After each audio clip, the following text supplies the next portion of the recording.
Money makes the world go round, or more accurately, money is the only way you'll travel around the world. Wrong. There is a way that you, no matter how flush with cash you may be, to travel around the world for absolutely free. Don't believe me? Well, in this video I will show you exactly how I managed to spend an entire month living in the ancient Japanese capital of Kyoto without spending a single penny.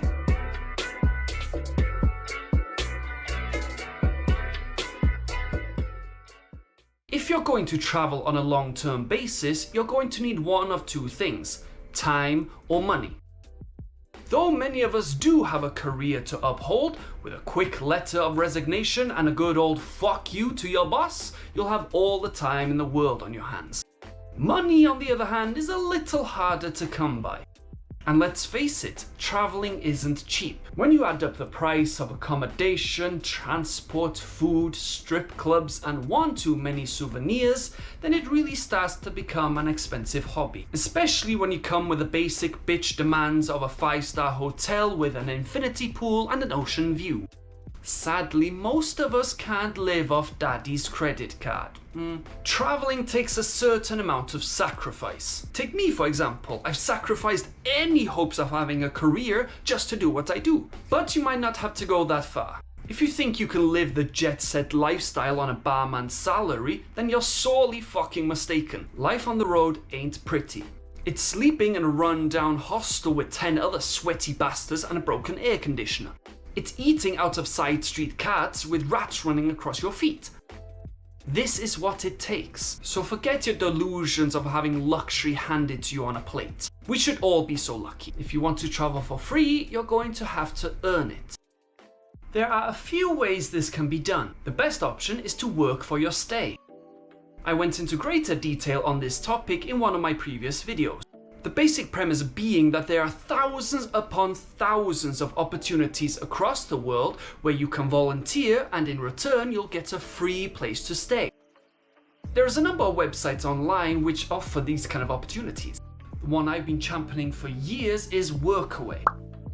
The website truly is the perfect solution for any traveler. You'll be able to volunteer in English schools and family-run farms, to surfing companies and even animal shelters.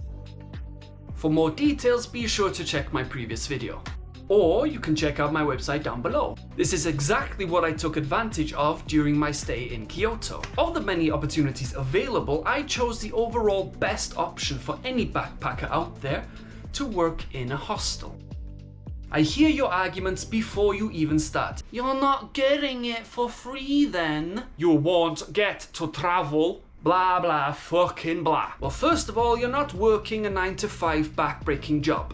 I'm either sat behind a desk talking to fellow travelers and blaring banging tunes, lad, or I'm changing a couple of bed sheets in the morning. Neither do I spend the whole time working. I only have to dedicate 3 days a week, and only then I'm only working 3 hours a day. Most days I'm done before 12 o'clock, meaning I get 4 days of absolute freedom and a free place to stay the entire time I'm there. On my off days, I spend them walking through Fushimi Inari and the bamboo groves. I've met Japanese geishas and drank with locals in dimly lit bars. I've met the iconic bowing deer of Nara. And I've spent my time with fellow travelers while making lifelong friends along the way. How is that work? Of the many options that I had, I chose to volunteer at downtown in Kyoto, which I would love to recommend to you, but sadly, due to the recent pandemic, they were forced to shut down. RIP to 40 to the curb. Regardless, it's not as if hostels are in short supply. You're basically able to find one pretty much anywhere in the world. That's also how I managed to live in Taipei for 3 months. You might be thinking I'm over-exaggerating when I said I spent nothing, but I really mean it. The only money that I did spend were on frivolous extras, usually alcohol, and the odd tourist attraction. I didn't need to spend my money on anything. If you're still not convinced, let's break it down. Traveling expenses can be split into 4 basic categories: accommodation, transport, food, and extras. While accommodation is by far the biggest expense when it comes to traveling, while volunteering, that dreaded bill is brought down to 0. Let's do the maths. Let's say you get yourself a bargain hotel. Call it £20 over 30 days. Your bill is up to £600 before you've even left the room. And now I've brought that bill down to 0. You're welcome. If accommodation is your biggest expense, then food is followed closely behind. What's more, it's pretty unavoidable. What are you going to do? Not eat? So let's get to calculating. Say you spend £15 a day on food, which is pretty frugal, over 30 days. That's £450 for the month at least. And a recent survey shows that Americans spend almost twice that while on vacation. Must not tell a fat joke. Most places that you volunteer will provide food for you, meaning, again, your bill is going to be 0. Well, there's a pretty easy solution with this one. You're not going anywhere. If you're setting up camp somewhere, then there's no need to travel to other places. Yes, admittedly, it's going to cost money to get there in the first place, and you're probably going to want to see places around the city too.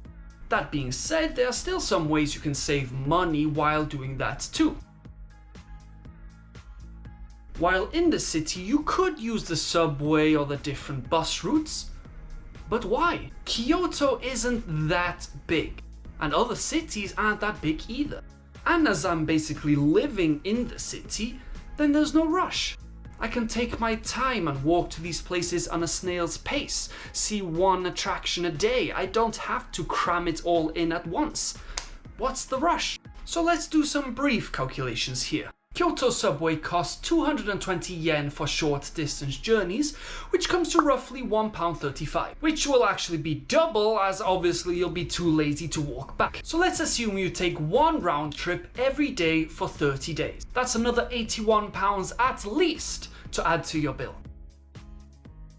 Now this one is admittedly very subjective. I'm not going to pretend that I didn't spend some money on a couple of beers, a few postcards, and more importantly a badass ninja star. And I'm not going to pay the entrance fee to see some of Kyoto's best sights. Though admittedly many of the attractions in Kyoto are actually free, some are not, and you just can't avoid that. It's really down to you how much money you spend and, more importantly, how much you can afford. Though theoretically, if you really wanted to, this bill could also be 0.